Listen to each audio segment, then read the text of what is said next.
Hello guys, welcome back. Hopefully எல்லாம் நல்லா இருக்கீங்க அப்படின்னு நம்புறேன். இன்னைக்கு நாம ரொம்பவே சென்சிட்டிவான ஒரு டாபிக் பத்தி தான் இந்த வீடியோல வந்து பார்க்க போறோம். ஸோ டவுரி அப்படின்றது வந்து நீங்க எல்லாருமே கேள்விப்பட்டிருப்பீங்க. ஸோ வரதட்சணை அப்படின்னு சொல்லுவாங்க. ரொம்ப முன்னாடி வந்து நீங்க போனீங்க அப்படின்னா கன்னியாதானம் அப்படின்னு வந்து சொல்லுவாங்க. இந்த டவுரின்ற இந்த டேர்மை வந்து நீங்க கேட்ட உடனேயுமே இது வந்து உமனோட ஃபேமிலி ரிலேட்டடான ஒரு இது அப்படின்னு தான் நீங்க நினைப்பீங்க. இதால கஷ்டம் வந்து பொண்ணோட பேரண்ட்ஸுக்கு தான், ஸோ பொண்ணு வீட்டு சைடு தான் இதில் அஃபெக்ட் ஆவாங்க. இந்த மாதிரி தான் நம்மளோட மைண்ட் வந்து நேச்சுரலாவே போகும். கரெக்டா? But I'm gonna give you a different perspective on it. அதை தான் நம்ம இந்த வீடியோவில் பார்க்க போகிறோம். So let's get started. இந்த காலத்துல பாத்தீங்க அப்படின்னா டவுரி கொடுக்கறதும் சரி இல்ல வாங்குறதும் சரி சட்டப்படி குற்றமா தான் கருதப்படுது. பட் இருந்தாலும் அது கேஷுவலா நடந்துட்டு இருக்கிறதையுமே நீங்க பாத்திருப்பீங்க. ரீசெண்டா கூட நிறைய பெண்கள் வந்து ஸ்டோரிஸ்ல எல்லாம் டவுரிக்கு எகெயின்ஸ்டா நிறைய வந்து இன்ஸ்டாகிராம் சோஷியல் மீடியாஸ் எல்லாத்துலயுமே வந்து we should be against dowry அப்படின்னு சொல்லி பயங்கரமா போராடிட்டு இருந்ததெல்லாம் என்னால பார்க்க முடிஞ்சது. We should be against dowry, நான் கம்ப்ளீட்டா அக்ரி பண்ணிக்கிறேன். பட் நான் அதுக்கு முன்னாடி ஒரு கொஸ்டின் இவங்க எல்லார்கிட்டயுமே நான் எடுத்து வைக்கிறதுக்கு நினைக்கிறேன். Will every woman accept a guy who is earning much lesser or not at all earning as a partner for a 6-digit salary? சொந்த வீடு, சொந்த கார், சொந்த பைக், இது எல்லாம் இருக்கணும்னு டிமாண்ட்ஸ் வைக்கிறாங்கல்ல. எல்லாரையும் சொல்லல, ஆனா வைக்கிறாங்கல்ல. That's how a marriage is turning into a business. அதாவது என் பையன் 2 லட்சம் ரூபாய் மாசம் சம்பளம் வாங்குறான், எங்க கிட்ட சொந்த வீடு இருக்கு, கார் இருக்கு, எல்லாம் இருக்கு, நீங்க எவ்வளவு? This is how it starts. இப்ப இதை கேட்டதும் பொண்ணு சைடுல என்ன யோசிப்பாங்க? ஓகே, அப்ப இவ்வளவு படிச்ச இவ்வளவு சம்பாதிக்கிற ஒரு மாப்பிள்ள, சொந்த வீடு சொந்த கார்லாம் இருக்கிற ஒரு மாப்பிள்ள வேணும்னா நம்ம பொண்ணுக்கு நம்ம கொஞ்சம் இவ்வளவுலாம் செஞ்சாதான் இந்த மாப்பிள்ள நமக்கு கிடைப்பாரு போல அப்படின்னு சொல்லிட்டு அவங்களுக்குமே ஒரு தாட் வந்துடும். கரெக்டா? I'm not at all supporting this, but இதுதான் நடந்துட்டு இருக்கு. அந்த காலத்துல எல்லாம் பாத்தீங்க அப்படின்னா டவுரி வந்து நீங்க வந்து இன்ஹெரிட்டன்ஸ் அப்படின்னு சொல்லலாம். ஏன்னா இப்ப இருக்கிற மாதிரி ப்ராப்பர்ட்டி ரைட்ஸ் எல்லாமே ஈக்குவலா கேர்ள்ஸுக்கு வந்து கொடுக்க மாட்டாங்க அந்த காலத்துல. சோ கல்யாணம் பண்ணதோட அப்படியே அமுச்சு வச்சிருவாங்க. என்ன போடுறாங்களோ போடலையோ அவ்வளவுதான். நீங்க வந்து திரும்ப அவங்களுக்கு ஒரு பையனோ யாராவது இருக்காங்கன்னா அவங்களுக்கு தான் மொத்த சொத்துமே. பெண்களுக்கு வந்து அவங்களோட பரம்பரை சொத்துல எந்த ஒரு பங்குமே கிடையாது அப்படின்ற மாதிரி தான் இருந்துச்சு. ஆனா இப்ப அப்படி கிடையாது. They have equal rights. கண்டிப்பா கொடுத்தாலும் கொடுக்கலனாலும் ஒரு கேஸ் போட்டாங்கன்னா கண்டிப்பா பிரிச்சு கொடுத்துதான் ஆகணும்ன்ற அளவுக்கு இப்ப வந்து உமன்ஸ் ரைட்ஸ் இருக்கு ப்ராப்பர்ட்டி மேல. ஸோ அப்படி இருக்கும்போது முன்னாடி ஓகே டவுரி கொடுக்குறாங்க அப்படின்னா சரி, அவங்களுக்கு வந்து ப்ராப்பர்ட்டில எந்த ரைட்ஸுமே கொடுக்க மாட்டாங்க. ஸோ வந்து இந்த டவுரி வந்து அட்லீஸ்ட் ஒரு பேக்கப்பாவாச்சும் அவங்களுக்கு இருக்கிறதுக்கு வாய்ப்பு இருக்கு. பட் இப்போ ப்ராப்பர்ட்டிஸ்ல எல்லா ரைட்ஸுமே அவங்களுக்கு கொடுக்கும்போது கண்டிப்பா டவுரி இருக்கக்கூடாது.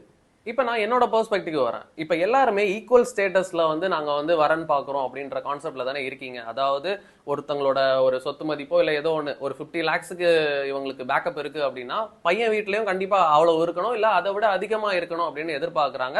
சோ அந்த பையன் இண்டீட் அவன் வந்து ஒரு 2 லட்சம் சம்பளம் அது இதெல்லாம் வாங்குறான் அப்படின்னா ஓகே, அப்ப நம்ம இவ்வளவு கொடுத்தாதான் அந்த பையன் கிடைப்பான் அப்படின்ற ஒரு கான்செப்ட் பேரண்ட்ஸ்குள்ளால தானே வருது. ஏன் ஒய் நாட் ஒய் ஒரு 10,000 ரூபாய் மாசம் சம்பாதிக்கிற பையன், இல்ல ஒரு 5,000 கூட வச்சுக்கோங்களேன், அந்த பையன் அவனுக்கு வந்து பினான்சியல் பேக்ரவுண்ட் எதுவுமே இல்லை. But as a bride's family உங்களோட வீட்டு சைடு வந்து you are able to contribute. உங்களுக்கு வந்து ஒரு 50 lakhsக்கு உங்களுக்கு பேக்கப் இருக்கு அப்படின்றப்ப நீங்க வந்து அந்த பையன் ஓகே ஹீஸ் அ குட் கை, அவன் நல்ல பையன், அவனுக்கு ஒரு பிசினஸோ இல்ல அவனுக்கு வந்து உங்கள்கிட்ட இருக்கு, அவன்கிட்ட கொஞ்சம் இல்ல, ஆனா பையன் நல்ல பையன் அப்படின்றப்ப நீங்க ஏன் ஒரு 10 லட்சமோ 20 லட்சமோ வச்சு உங்க பொண்ணுக்கு தானே கொடுக்குறீங்க. சோ ஒரு பிசினஸோ ஏதாவது வச்சு அதுக்கப்புறம் உங்களோட ஈக்குவல் ஸ்டேட்டஸ் ஆக்கிக்கலாமே அப்படின்றது என்னோட ஒரு பெர்ஸ்பெக்டிவா இருக்கு. ரேதர் தேன் சர்ச்சிங் ஃபார் ஒரு அந்த ஸ்டேட்டஸ்ல இருக்கிறவன் தான் எனக்கு வேணும் அப்படின்றத விட உங்களுக்கு ஈக்குவலான ஸ்டேட்டஸா மாத்தி நீங்க கல்யாணம் பண்ணி கொடுங்களேன். மோஸ்டா எந்த பேரண்ட்ஸுக்குமே அந்த மைண்ட் செட் இருக்க மாட்டேங்குது. எல்லாருமே நான் என் பொண்ணுக்கு பெஸ்டா கொடுக்குறேன்னு தான் இருக்காங்களே தவிர ஓகே ஒரு பையனுக்கு இதை பண்ணா அவன் இன்னும் பெட்டரா மாறுவான் அப்படிப்பட்ட பையனை யாரும் சூஸ் பண்றதே இல்லை. அவனை வந்து ஜஸ்ட் இக்னோர் பண்ணிடுறாங்க. ஒரு மேட்ரிமோனி சைட்ல அவனை பார்த்தா கூட சீப்போ அப்படின்றாங்க. ஸோ அந்த மாதிரி தான் போயிட்டு இருக்கு. இந்த டவுரினால ஒரு பொண்ணோட வாழ்க்கை, ஒரு பொண்ணோட ஃபேமிலியோட சிச்சுவேஷன் எந்த அளவுக்கு பாதிக்கப்படுது அப்படின்னு நம்ம முன்னாடி எடுத்துட்டு வர இந்த சோஷியல் போஸ்டா இருக்கட்டும் இல்ல மூவிஸா இருக்கட்டும் நிறைய விஷயங்கள்லாம் நம்ம தெரிஞ்சுக்கிறோம் இல்லையா. யாருமே அதுக்கு ஈக்குவலா ஒரு பையனுக்கு இவ்வளவு இருந்தாதான்டா உனக்கு கல்யாணமே நடக்கும் அப்படின்ற ஒரு ரோலை வந்து செட் பண்றாங்க இல்லையா. நீ வந்து 1 லட்சம் வாங்கினாதான் உனக்கு நல்ல பொண்ணு கிடைப்பா, உனக்கு வந்து சொந்த வீடு கிடைச்சாதான் உனக்கு கல்யாணமே ஆகும், உனக்கு வந்து சொந்தமா இது இருந்தாதான் வரும் அது இருந்தாதான் வரும் அப்படின்னு சொல்லிட்டு எவ்வளவோ ப்ரெஷர் வந்து ஒரு பையனுக்குமே கொடுக்குறாங்க ஒரு மேரேஜுக்கு. ஆனா அது எதுவுமே யாருமே வந்து பெருசா காமிக்கிறதே கிடையாது. அது எல்லாமே அவனோட கடமை அப்படின்ற மாதிரி முடிச்சிடுறாங்க.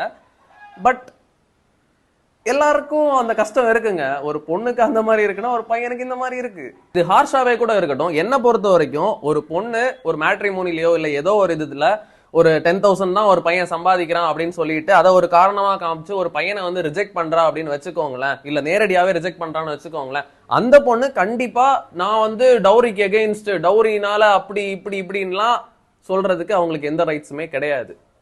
ஏன்னா ஈக்குவாலிட்டி தானே. நீங்க நல்லா சம்பாதிங்க, நீங்க அவனை பாத்துக்கோங்க. அவன் 10,000 தான் சம்பாதிக்கிறான்னா நீங்க 90,000 சம்பாதிச்சு 1,00,000 மாத்துங்க.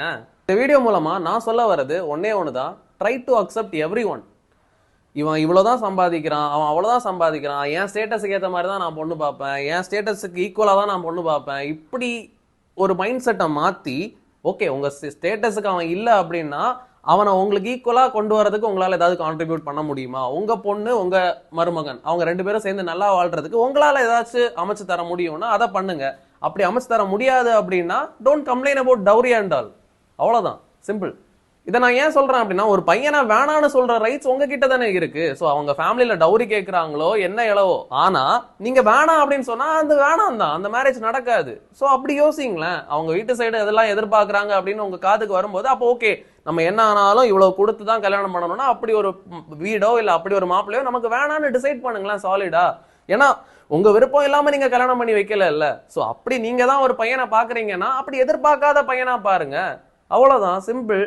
இதை அதை விட்டுட்டு மேரேஜ் முடிஞ்சதுக்கு அப்புறம் அவ்வளவு எதிர்பார்த்தாங்க, இவ்வளவு எதிர்பார்த்தாங்க, அவ்வளவு கொடுத்தோம் அப்படின்னு சொல்லிட்டு அந்த பொண்ணு வேற இவ்வளவு கொடுத்து எனக்கு கல்யாணம் பண்ணி வச்சாங்க, டவுரிக்கு நான் எகெயின்ஸ்ட் அப்படின்னு 4 ஸ்டேட்டஸ் போடுறதுக்கு நீங்க முன்னாடியே வேணாம்னு சொல்லிட்டு போயிருக்கலாமே. உங்களுக்கு தெரிஞ்சதானே கேட்டாங்க, அப்ப ரிஜெக்ட் பண்ணிருங்க, அங்கேயே நோ சொல்லிருங்களேன். அப்படி நீங்க எல்லா பேரண்ட்ஸும் டிசைட் பண்ணீங்க அப்படின்னா இப்ப இந்த இன்டைரக்டா நடக்கிற டவுரி கூட நடக்காதே. இவ்வளவுதான் என்னோட பெர்ஸ்பெக்டிவ். இதுல உங்களுக்கு மாற்று கருத்துக்கள் இருக்கு அப்படின்னா நீங்க தாராளமா கமெண்ட்ஸ்ல சொல்லுங்க. இந்த வீடியோ எப்படி யாருக்கு என்ன மாதிரி ரீச் ஆகுது அப்படின்னு எனக்கு தெரியல, பட் என் மைண்ட்ல இருந்ததை நான் சொல்லியிருக்கேன். அவ்வளவுதான் இந்த வீடியோ கைஸ். தேங்க்யூ ஃபார் வாட்சிங். நாளைக்கு உங்களை இன்னொரு வீடியோ சந்திக்கிறேன். Bye bye.